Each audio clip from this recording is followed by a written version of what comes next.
సువార్త ప్రకటించని ఎడల నాకు గారు అలాగే వారి సతీమణి చెల్లి కుమారి గారికి నా హృదయపూర్వకమైన వందనాలు. అలాగే వేదిక మీద ఉన్న దైవజనులు అందరికీ నా హృదయపూర్వకమైన వందనాలు చెల్లిస్తున్నా. నేను తెలియని రీతిలో ఈ కూడికి వచ్చాం, కానీ ఈ స్థానం కొరకు ఖచ్చితంగా అయితే రాలేదు, దేవుడు కల్పించాడు. చేతులెత్తి ఒకసారి స్తోత్రం చెప్తారా? మంచిది. ఒక చిన్న మాట పరిశుద్ధ గ్రంథంలో యోహాను సువార్త, మీకు తెలిసిన మాటలే, నేనేం కొత్త చెప్పను. 15వ అధ్యాయము 8వ వాక్యాన్ని చదువుదాం. మీరు బహుగా ఫలించుట వలన నా తండ్రి మహిమపరచబడును, ఇందు వలన మీరు నా శిష్యులు అగుదురు. చాలండి. ప్రేమ కలిగిన తండ్రి పరిశుద్ధుడా, మీకు వందనాలు చెల్లిస్తున్నాం. నిలువబడుతున్నది ఎవరైనా మనుషులే. మనుషుల మాట వలన ఏ మనుషునికి మార్పు రాదు. పరలోకము నుంచి నీ మహిమ ప్రత్యక్షమైనప్పుడు అయ్యా హృదయాలు కదిలించబడతాయి కనుక ఈ స్థలమంతా నీ మహిమతో నింపి ఈ వాక్యం అనే రొట్టెని విరిచి నీ ప్రజలకు వడ్డించి ఈ గ్రామానికి రక్షణ కలుగు చేయమని యేసు నామములో ప్రార్థిస్తున్నాము తండ్రి, ఆమేన్. మరొకసారి ఈ వడ్డిపాలెము గ్రామంలో ఉన్న దేవుని ప్రజలకు కూడా దేవుని పక్షముగా మా హృదయపూర్వకమైన వందనాలు చెల్లిస్తున్నాం. అలాగే దైవజనులు జీవన్ గారు మంచి పేరు పెట్టారు. ఏంటంటే సువార్త సునాద సభలు. సునాదం, హల్లెలూయా, మంచి నాదం, హల్లెలూయా. నడక, నాదం, తాళం ఇవన్నీ సంగీత కళాకారులకి తెలుస్తుంది. నాకు సంగీతం రాదు, అసలు పాడలేను. పాస్టర్ గారు పాడుతుంటే వెనక చేరి ఆనందిస్తున్నాను. అట్లాగని పాటలు రాస్తాను, చాలా రాశాను. దేవుని మహాకృప అద్భుతకరంగా దేవుడు రాయించాడు. అయితే విషయం ఏంటంటే సునాద పక్కన పెడితే సువార్త సునాద సభలు. ఇక్కడ మీరు ఫలించుట ద్వారా నా తండ్రి, చెప్పండి, మర్చిపోయారా? మీరు కాదండి, మీరేం వాక్యాలు చెప్పి చెప్పి చెప్పి లోపల అయిపోయినాయి. ఇప్పుడు కదలాల్సింది ఎవరంటే ఇళ్ళు. హల్లెలూయా. ఎద్దులు కదులుతున్నాయి, చక్రాలు కదలాలి. హల్లెలూయా. గమనించండి, మీరు ఫలించుట ద్వారా. మరొక్కసారి బైబిల్ పెట్టేశారేంటమ్మా? అయిపోయిందనే? మీరు బహుగా ఫలించుట వలన నా తండ్రి మహిమ పరచబడును, ఇందువలన మీరు నా శిష్యులగుదు. ఈ మాటలు ఎవరు చెప్తున్న మాటలంటే సాక్షాత్తు ప్రభు అయిన యేసుక్రీస్తు వారు తన శిష్యులని పక్కనెట్టుకొని శిష్యులకి తనకి కలిగిన బంధం. మీరు ప్రారంభంలో చదివితే ద్రాక్షవలనని తీగలని ఈ బంధాన్ని గురించి చెప్తూ ఈ 8వ వాక్యంలో చెప్పిన మాట ఏంటంటే మీరు బహుగా ఫలించుట ద్వారా, లేదంటే వలన నా తండ్రి మహిమపరుస్తాడు. మీరు ఫలిస్తేనే, ఇందువలనే నాకు మీరు శిష్యులు అవుతారు. హల్లెలూయా. చాలామంది ఫలం అనగానే మీ ముఖాల్లో చాలా కళ వచ్చింది, ఆనందం వచ్చింది. ఎందుకు అంటే ఫలించాలనే కోరుకుంటున్నారు. ఓ చెట్టును నాటితే పిల్లలు గమనించండి, ఆ చెట్టు ఫలించాలి. ఓ చిన్న వ్యాపారం పెడితే ఆ వ్యాపారం అభివృద్ధి పొందాలి. ఓ వ్యవసాయకుడు విత్తనాలు వేస్తే సమృద్ధైన పంట రావాలి. ఇప్పుడు ఈ రొయ్యలు, ఎనామి, తర్వాత ఇంకోటి టైగర్, ఇంకోటి ఏదో కొత్త రకమైన సీడ్ వచ్చేదట. ఇవి వేసినప్పుడు అవి ఏం చేయాలంటే గొప్పగా దిగుబడి రావాలి, లేదంటే రాబడి రావాలి. ఈ రోజున చాలామంది కూడా ఏ అపోహలో ఉన్నారంటే పంట పండితే ఫలం, వ్యాపారము జరిగితే ఫలం, వ్యవసాయము అభివృద్ధి పొందితే ఫలం, లేదంటే రొయ్యల చెరువులు మంచి పంట పండి మంచి లక్షలు వస్తే ఫలం. యేసు ప్రభు శిష్యులకు చెప్పింది కూడా అదే ఫలం కదా అని మనం అనుకుంటాం. మరొక్కసారి 16వ వాక్యాన్ని కూడా చదువుదాం. అదే అధ్యాయంలో బాగా వినండి. మీరు నన్ను ఏర్పరచుకొనలేదు, మీరు నా పేరట తండ్రిని ఏమి అడుగుదురో అది ఆయన మీకు అనుగ్రహించినట్లు మీరు వెళ్ళి ఫలించుటకును మీ ఫలము నిలిచి ఉంచుటకును నేను మిమ్మును ఏర్పరచుకొని నియమించితిని. హల్లెలూయా. మరలా చెప్తున్నాను వినండి. మీరు నన్ను ఏర్పరచుకోలేదు. పిల్లరా గమనించండి, చాలామంది అనుకుంటున్నారు యేసయ్యని మేము ఏర్పరచుకున్నాం. కాదు, ఆయనను మనం ఏర్పరచుకోలేదు, మనల్ని ఆయన ఏర్పరచుకున్నాడు. గనుక మీరేం చేయాలంటే ఫలించాలి.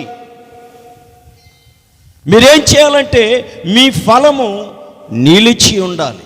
రేపు దేవుని యొక్క న్యాయపీఠము దగ్గర దైవజనులు జీవన్ గారు నిలువబడతారు. అయ్యా పాస్టర్ జీవన్ గారు మీ ఫలమేది? లేదంటే పాస్టర్ శాంసన్ పాల్ గారు మీ ఫలమేది? మనకు అనిపిస్తుంది ఫలమా? ఇదిగోండి మా ఇద్దరు కుమారులు, ఒక ఆయన కీబోర్డ్ వాయిస్తున్నాడు, ఒక ఆయన ప్యాడ్ వాయిస్తున్నాడు. లేదంటే పాస్టర్ జీవన్ గారు అంటారు, ఇదిగోండి మా ఫలం, దేవుడు మాకు ఇచ్చిన ఫలం. ఎవరు? నిష్కళంక, మంచి ఇదిగో పాట పాడుతుంది, మంచి ఆరాధన, మంచి వర్షిప్. ఇలాంటి మనము ఆ న్యాయపీఠము దగ్గర చెప్పినప్పుడు దేవుడు ఏమంటాడో తెలుసా? ప్రసంగి గ్రంథము 10వ అధ్యాయము 15వ వాక్యంలో ఒక మంచి మాట రాస్తాడు. ఒకసారి చదవండి. నేను మీకు ఒక హాఫ్ అన్ అవర్లో షార్ట్ మెసేజ్ చెప్పి ముగిస్తాను. బాగా వినండి. ఊరికి పోవు త్రోవ ఎరుగున వారై బుద్ధిహీనులు తమ ప్రయాస చేత ఆయాస పడతారు. ఆయాసం వస్తే పాయాసం తాగితే పోద్ది. ఈ రోజున క్రైస్తవ సర్వ సమాజం ఆస్తుల మీద, ఐశ్వర్యాల మీద, లేదంటే వారికి కలిగినటువంటి సంపద మీద, ఆత్మల సంపద మీద, లేదంటే కలిగిన మందిరాల మీద, కలిగిన ఆస్తుల మీద, కలిగిన పిల్లల మీద, ఇలా అనేక మంది ఏమనుకుంటున్నారంటే ఇదే మా ఫలం, ఇదే మా ఆశీర్వాదం. అందుకనే ఎక్కువగా ఏం పెడుతున్నారంటే, ఇక్కడ లేదు కానీ నేను ఇంచుమించుగా నెలకి 2-3 మార్లు ఆ తూర్పు గోదావరి, పశ్చిమ గోదావరి జిల్లాలకు వెళ్తుంటాను. ఎక్కడ చూసినా కుటుంబ ఆశీర్వాదపు కూడిక. హల్లెలూయా. ఏ కూడిక? కాస్త చెప్పండి, నోర్లు తెరవండి. కుటుంబ ఆశీర్వాద కూడిక. నాతో పాస్టర్ గారు అంటున్నారు, అయ్యగారు మీకు తెలియదండి, ఈ టైటిల్ ఎట్టగానే ప్రజలు కోకొల్లలుగా వచ్చేస్తారు. రండి, మీకు ఆశీర్వాదం కలుగుతుంది. సంతానం లేదా? దేవుడు ఇస్తాడు. గమనించండి, గర్భఫలం లేదా? దేవుడు ఇస్తాడు.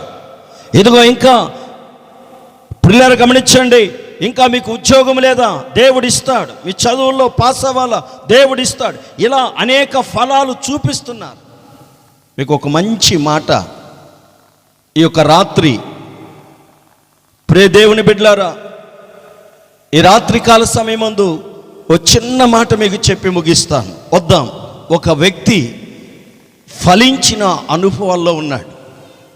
ఎలా ఫలించాడో, ఎలా తన ఫలము నిలిపాడో, ఈ రోజున క్రైస్తవులుగా, ఈ రోజున దేవుణ్ణి ఎరిగిన బిడ్డలుగా, ఈ రోజున రక్షణ పొందిన వారుగా, మారు మనసు పొందిన వారుగా, బాప్తిసం పొందిన వారుగా, పరిశుద్ధాత్మ అభిషేకం పొందిన వారుగా, దేవుని నియమాన్ని, దేవుని చిత్తాన్ని, దేవుని తలంపుని తెలిసిన వారుగా మనం ఏమి చేయాలో ఆ యవనస్తుని గురించి నేర్చుకొని నేటి పాఠాన్ని ముగిస్తాం. తీద్దాం. బైబిల్ గ్రంథంలో కొలస్సీలకు రాసిన పత్రిక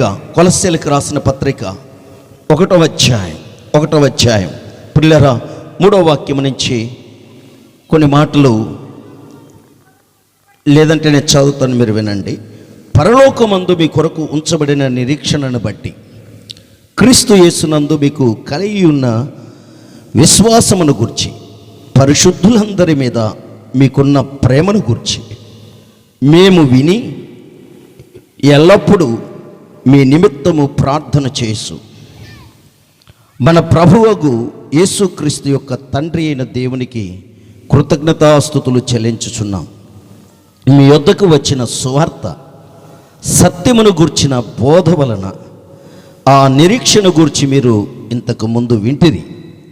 ఈ సువార్త సర్వలోకములో ఫలించుచు వ్యాపించుచున్నట్టు మీరు దేవుని కృపను గూర్చి విని సత్యము గ్రహించిన నాటి నుండి మీలో సైతము ఫలించుచు వ్యాపించుచున్నది. హల్లెలూయా.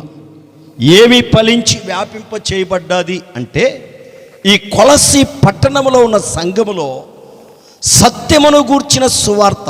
మీకు ఒక మంచి మాట చెప్తాను. మేము ఒకసారి ఒరిస్సా ప్రాంతంలో, పిల్లలు గమనించండి, వెళితే బర్గర్ అన్నటువంటి జిల్లాకు వెళితే అక్కడి నుంచి కాస్త ఒక 40 కిలోమీటర్ల దూరంలో, పిల్లలు గమనించండి, ఎంజాంపల్లి, దాని పక్కన కరిముండ అన్న ప్రాంతంలో సువార్త చెప్పడానికి వెళ్ళాం. మిషనరీగా చెప్పుకుంటూ వెళ్తున్నాం. ఒక ఆయన నా దగ్గరకు వచ్చి నన్ను అడిగాడు. ఆడకడక్క నన్నే అడిగాడు, ఎందుకండి అమెరికా దేవుణ్ణి తీసుకొచ్చి మా ఒరిస్సాలో చెప్తున్నారన్నాడు. హల్లెలూయా. ఏ దేవుడు? నేను చెప్పే, బాబు కూర్చో, అమెరికా తెలుసు నీకు? ఎప్పుడైనా వెళ్ళావా? వెళ్ళలేదండి. అయితే ఎడ చెప్పావు? యేసుక్రీస్తు ప్రభు సువార్త 1వ శతాబ్దంలోనే మన ప్రపంచమంతా అన్ని దేశాలకు వ్యాపింప చేయబడ్డాది. 1వ శతాబ్దంలోనే మన దేశంలోనికి, పిల్లలు గమనించిన, యెరూషలేములో నుంచి తోమా అనే ఒక సేవకుడు వచ్చి మొట్టమొదటగా, పిల్లలు గమనించింది, రాజస్థాన్ నుంచి కేరళ నుంచి తమిళనాడు వచ్చి 3 రాష్ట్రాలలో దేవుని సేవ చేసి, పిల్లలు గమనించండి, చనిపోయాడు. అది 1వ శతాబ్దం. ఇప్పటికీ మా చెన్నై ప్రాంతం, తమిళనాడు ప్రాంతంలో, మనకు దగ్గరగా ఉన్న ఆ తమిళనాడు ప్రాంతంలో థామ్సన్ మౌంట్ అని ఒక పెద్ద చర్చ్ ఉంది. అంటే దైవజనుడైన తోమా ఆ తమిళనాడులో సువార్త చెప్పి రాజులను మార్చి, అధికారులను మార్చి, పిల్లలు గమనించండి, బ్రాహ్మణ మహాశయులను మార్చి యేసు ప్రభు సత్యదేవుడని ప్రకటించాడు. అయితే మీకు చెప్పనా, అమెరికా ఉందని ప్రజలకు కూడా తెలియదు. తెలుసా? 1417వ సంవత్సరంలో వాస్కోడి గామా సముద్రంలో మార్గాన్ని కనిపెట్టి అమెరికా ఉందని తెలుసుకున్నాడు. గట్టిగానే చప్పట్లు కొట్టరే. ఏందో. హల్లెలూయా. స్తోత్రం చెప్పండి. అంటే 14వ శతాబ్దం దాకా అమెరికా ఉంది అన్న సంగతి ప్రపంచానికి తెలియదు. యేసు అనే దేవుడు 1వ శతాబ్దం నుంచి ప్రపంచం అంతా తెలుసు. ఆ సువార్త యెరూషలేములో ప్రారంభించబడి యోదయ నుంచి, సమరయ నుంచి, సిరియా నుంచి, అలాగే పిల్లలు గమనించండి, ఈ భారతదేశానికి కూడా వచ్చింది. ఈ భారతదేశంలో పిల్లలు గమనించండి, అన్ని రాష్ట్రాలలో దేవుని సువార్త సమృద్ధిగా వినిపింపబడుతుంది. ఇప్పుడు ఇక్కడ చెప్తున్నారు, కొలసి పట్టణంలో ఒక సంఘం ఉంది. ఈ సంఘాన్ని ఓ దైవజనుడు కన్నీటితో కట్టిన సంఘము కాదు. ఓ దైవజనుడు మోకరెళ్ళి ప్రార్థించి అక్కడ ఉన్నటువంటి ఇదిగో కొలసి పట్టణంలో ఉన్న విశ్వాసులు, లేదంటే గ్రామంలోనికి వెళ్ళి సువార్త పత్రికలు ఇచ్చి, లేదంటే వారు రోగంతో ఉన్నప్పుడు ప్రార్థించి ఉపవాస కూటాలు పెట్టి దయ్యాలు వెలగొట్టి రోగాలు వెలగొట్టి వారిని బాగు చేసి సంఘముగా సమకూర్చబడలేదు. ఓ రోజు ఎఫెసీ పట్టణములో దైవజనుడైన పౌలు వాక్యం చెప్తున్నాడు. ఆ ఎఫెసీ పట్టణములో అర్తిమాదేవి అనేటువంటి ఒక దేవుని గొప్పగా ఆరాధించే ప్రజలు ఆ ఎఫెసీ పట్టణస్థులు.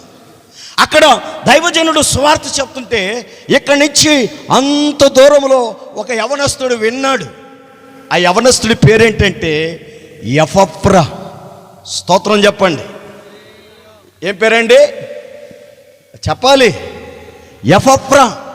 ఓ యవనస్తుడు వాక్యం విన్నాడు. ఈ కొలసి సంఘాన్ని పౌలు కాదు కట్టింది, ఈ కొలసి సంఘాన్ని తిమోతి కాదు కట్టింది, ఈ కొలసి సంఘాన్ని పిల్లలు గమనించండి తీతు కాదు కట్టింది. ఎవరు ఈ సంఘాన్ని స్థాపకుడంటే ఆ ఎఫెసీ పట్టణంలోనికి వెళ్ళి ఒక్క వార్త విన్నాడు, ఒక్క సువార్త విన్నాడు. ఆ సువార్త తన యొక్క హృదయంలోనికి వెళ్ళింది. నిజంగా సువార్త నీ హృదయంలోకి ఉంటే నీ హృదయము ఏమవుతుందంటే మండుతుంది. పిల్లలు గమనించండి, యేసు ప్రభు ఎంఐఏ అన్న ప్రాంతంలో కొందరు సహోదరులు నడుచుకుంటూ వెళుతూ మాట్లాడుకుంటున్నారు.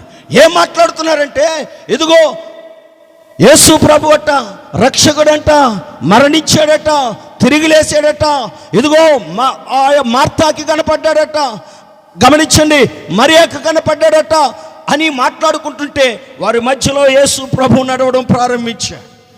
నడుస్తూ వారితో కొన్ని మాటలు చర్చించాడు, కొన్ని మాటలు మాట్లాడాడు. కొన్ని మాటలు మాట్లాడిన పిమ్మట ఆ యేసు ప్రభు వారి మధ్యలో లేడు. వెంటనే వీరు చూసి మాట్లాడుకున్న మాటలు ఏంటంటే, ఇదిగో మనతో మాట్లాడిన వారు వేరే వారు కాదు, మన చెవులోకి వెళ్ళింది వేరొక వార్త కాదు. అది ఏ వార్త అంటే యేసు క్రీస్తు ప్రభు యొక్క స్వరమే, యేసు ప్రభు యొక్క మాటే.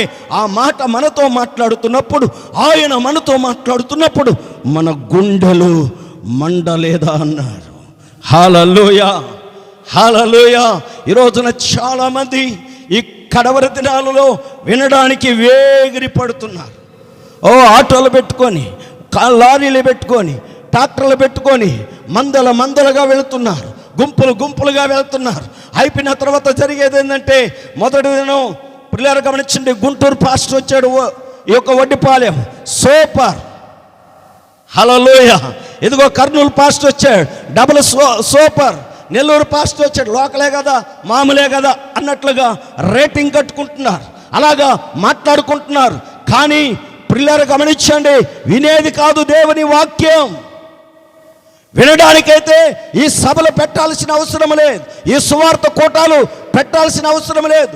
పిల్లరా, ఎఫెసీ పట్టణంలోనికి వెళ్ళి ఒక్క సువార్తని పౌలైనటువంటి దైవజనుడైన పౌలు ద్వారా విన్నాడు ఈ ఎపఫ్రా. ఈ మంట ఆగలేదు. తన ఊరికి వెళ్ళి పిల్లలు గమనించండి, ఆ పట్టణంలో ఉన్న ప్రజలకు చెప్తున్నాడు, మీకు తెలుసా, నేను ఒక వార్త విన్నాను. ఆ వార్త విన్న కానించి నాకు నిద్ర పట్టట్లేదు.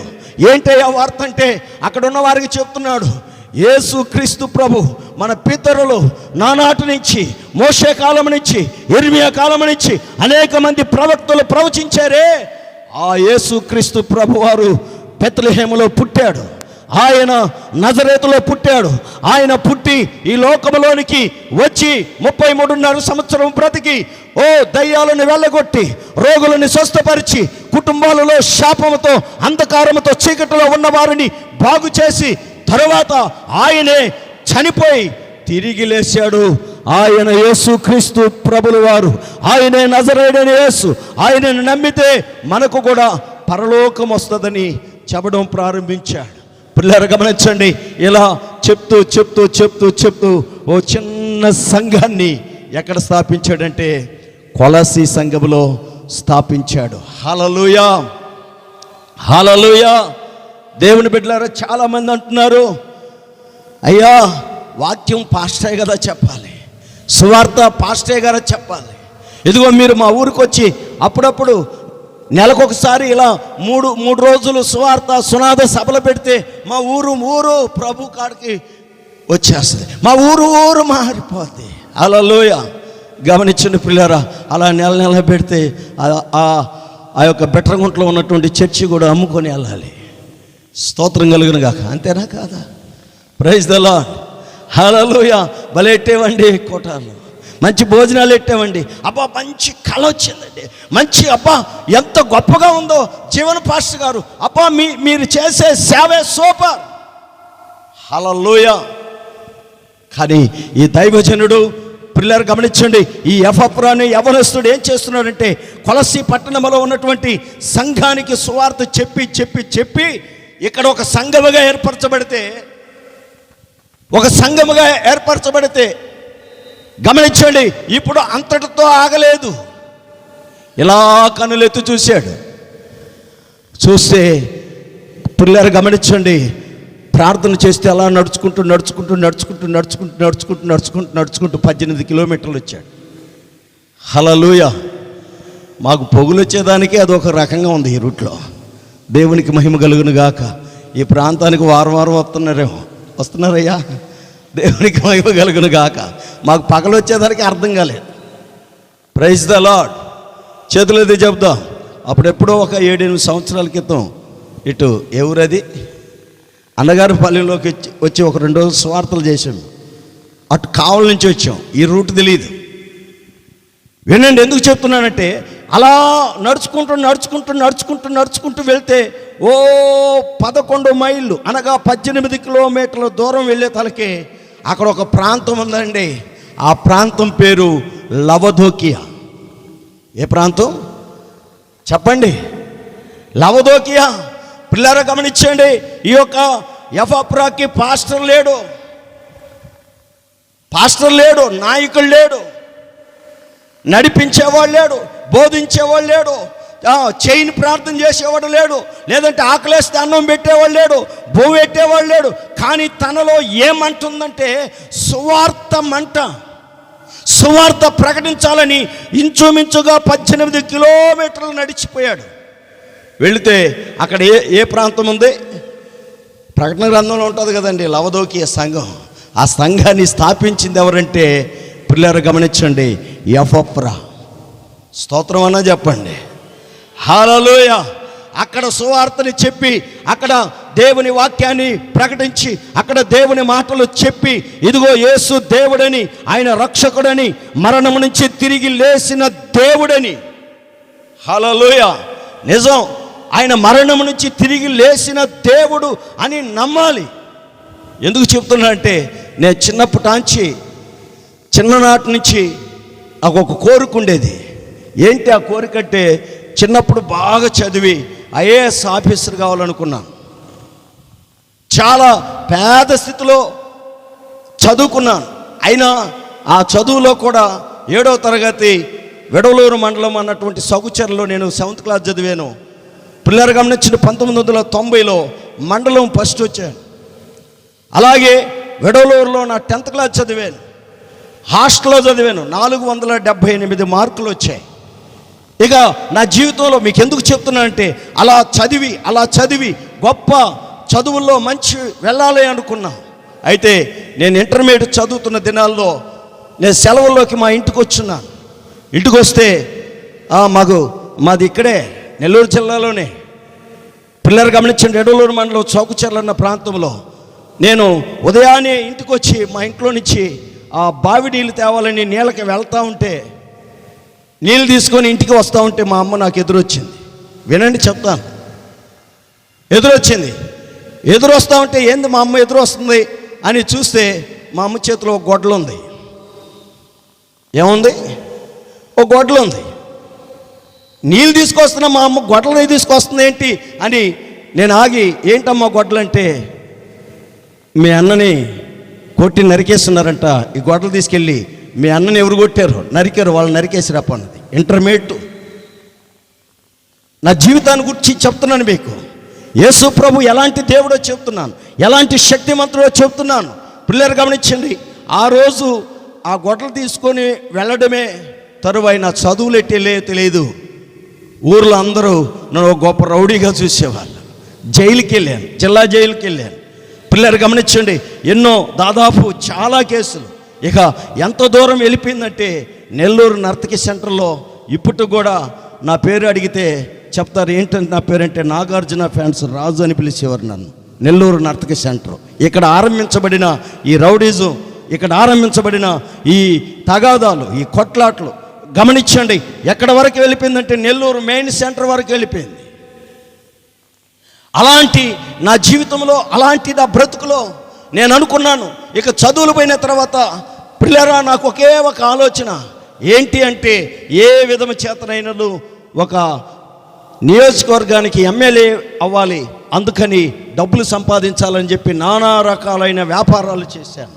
ఎస్టీడీ బూత్ ఉండేది, జెరాక్స్ షాప్ ఉండేది, తర్వాత బ్రాందీ సీసాలు కొని సింగరాయకొండకి బెంగళూరుకి ట్రేడింగ్ చేసి వ్యాపారాలు చేసేది, విస్తారమైన వ్యాపారాలు.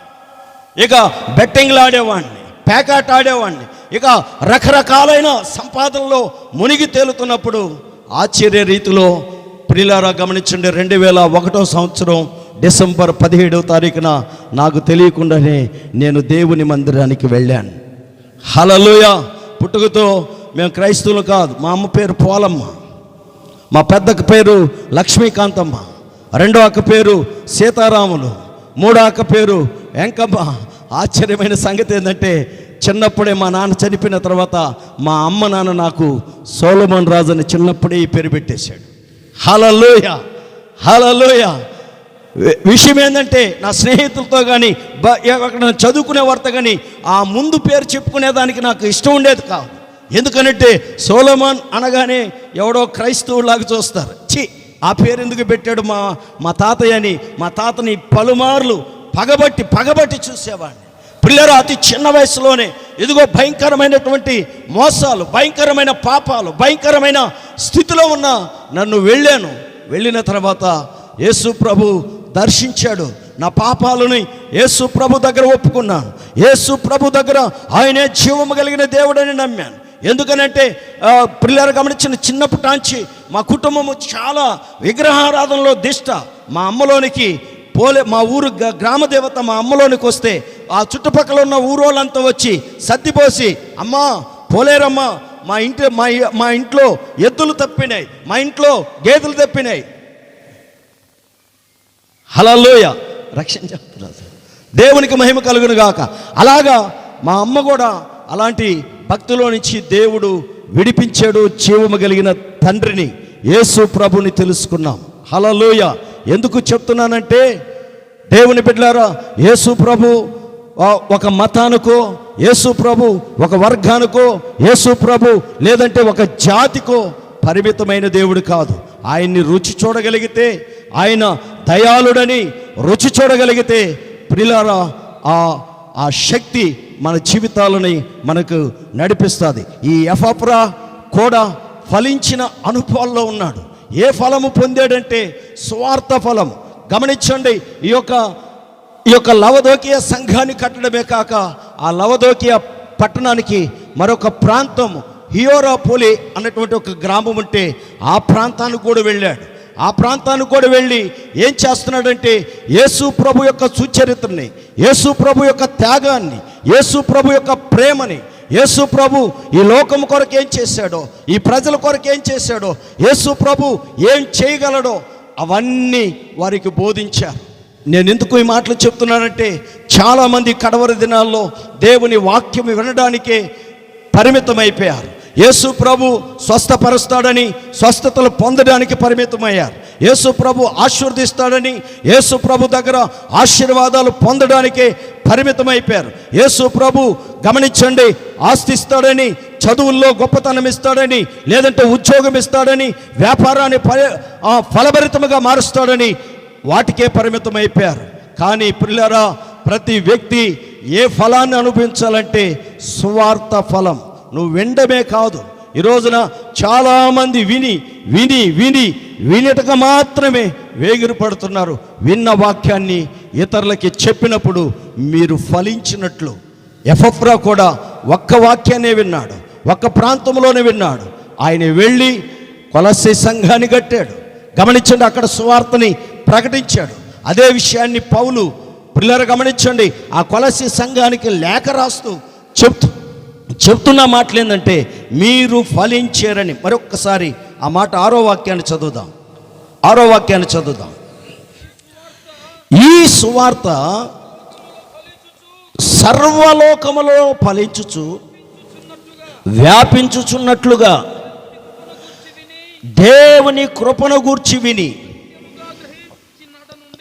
సత్యము గ్రహించిన నాటి నుండి మీలో సైతము ఫలించుచు వ్యాపించుచున్నది. హల్లెలూయా.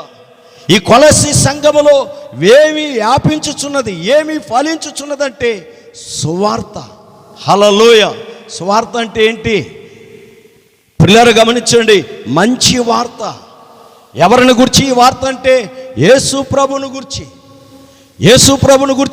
ఏంటి వార్త అంటే? పిల్లలు గమనించండి, ముందున్న ప్రవక్తలు ప్రవచించారు. ఆయన, పిల్లలు గమనించండి, కన్యక గర్భవతి కుమారుని కనును, ఆయన తన ప్రజలని వారి పాపముల నుండి విడిపించునని. పిల్లలు గమనించండి, అదే ప్రాపసి మత్తయి సువార్త 1వ అధ్యాయం 20వ వాక్యములో రాయబడుతుంది. తన ప్రజలను వారి పాపముల నుండి విడిపించును. ఈ రోజున గమనించండి, మానవుల్లో, దేవుని బిడ్డలారా, పాపం, జన్మతః పాపము, కర్మతః పాపాలని ఉన్నాయి. ఈ పాపము నుంచి విడిపించాలంటే పాపము లేని పరిశుద్ధుడు ఈ భూమి మీదకి రావాలి. ఆ పరిశుద్ధుడు ఎవరంటే ప్రభు అయిన యేసుక్రీస్తు వారు. ఏ సువార్తలో మనం ఫలించాలంటే మనము వినడమే కాదు, యేసు ప్రభు మనకు చేసిన కార్యాలను ప్రకటించాలి. గమనిస్తే సమరయ స్త్రీని గురించి బాగా వినుంటారు.